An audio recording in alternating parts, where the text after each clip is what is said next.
Dame in gospodje, ljubitelice in ljubitelji nogometa, lepo pozdravljeni in dobrodošli v naši družbi. Sliko smo se preselili v prestolnico, torej v Ljubljano in sicer v Šiško.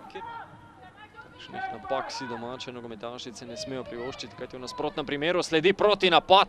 Tole pa je bila sedaj mini napaka v obrambi Maribora.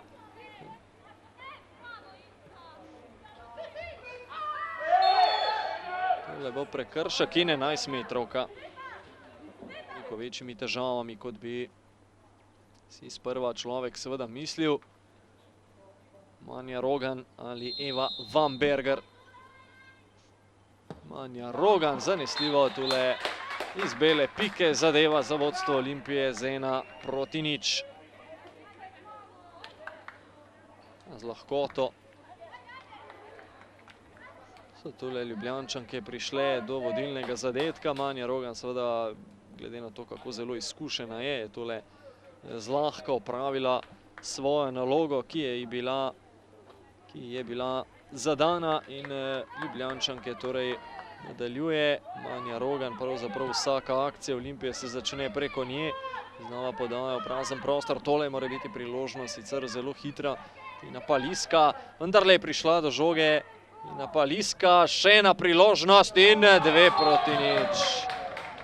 2:0, mislim, da je sedaj tekma odločena. Ljubljančanke so v 76. minuti prišle do zadetka, ki je bil le plod gromozanske napake Maribora.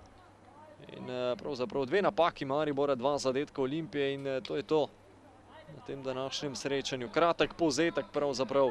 V primeru, da teh napak ne bi bilo, mislim, da so 3 točke pravzaprav že na varnem. Ja, ko igraš proti, ne bom rekel,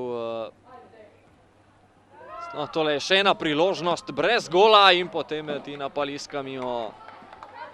Čaka tekma v gosteh, nedeljo 30. avgusta, 12. uri proti ekipi Radomelj.